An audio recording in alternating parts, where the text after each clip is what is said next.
Et aujourd'hui, le message qui monte du Sénégal est clair, brut, sans filtre. Le peuple dit « Stop » à Diomaye et crie « Sonko président ». Ce n'est pas une simple rumeur, ce n'est pas une manipulation politique.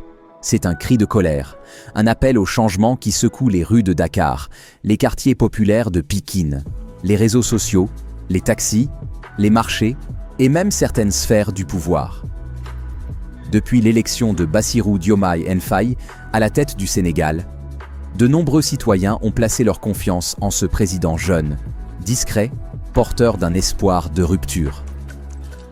Mais quelques mois après sa prise de fonction, une partie du peuple commence déjà à se détourner de lui, déçue par ce qu'elle considère comme une action trop timide, des réformes qui tardent, et une posture jugée trop douce face aux grands enjeux du pays. Pour eux, le véritable chef, celui qui a porté le combat jusqu'au sacrifice personnel, celui qui a galvanisé les foules, défié le système et inspiré toute une génération, c'est Ousmane Sonko. Et aujourd'hui, cette partie du peuple réclame haut et fort Sonko président.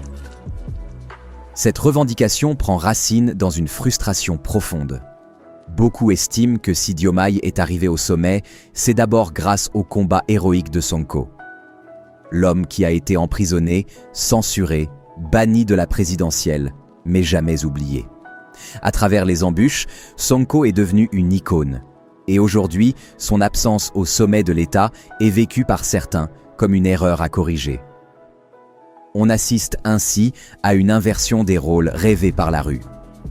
Diomaye, jugé trop modéré, serait mieux à la place de Premier ministre, pendant que Sonko, avec sa voix forte et son charisme intact, incarnerait la présidence active, ferme et populaire. Sur les réseaux sociaux, des vidéos de manifestations, de débats houleux et de témoignages fusent. Les hashtags Sonko président, Sonko 2025 et Diomaye Stop font leur apparition et témoignent d'un malaise grandissant.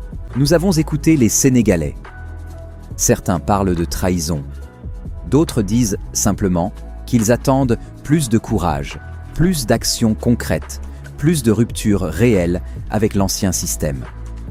Les attentes sont énormes et pour beaucoup, Diomaye semble en décalage avec la dynamique révolutionnaire qu'il a portée au pouvoir. Pendant ce temps, Sonko, bien qu'il soit Premier ministre, reste omniprésent. Il prend la parole, il inspire, il mobilise. Sa cote de popularité ne cesse de grimper. Certains analystes parlent même d'une situation inédite, un Premier ministre plus populaire que le président, dans un pays où le peuple commence à penser que l'ordre établi doit être inversé. Bien sûr, cela pose une question centrale. Que devient la légitimité démocratique dans tout ça ?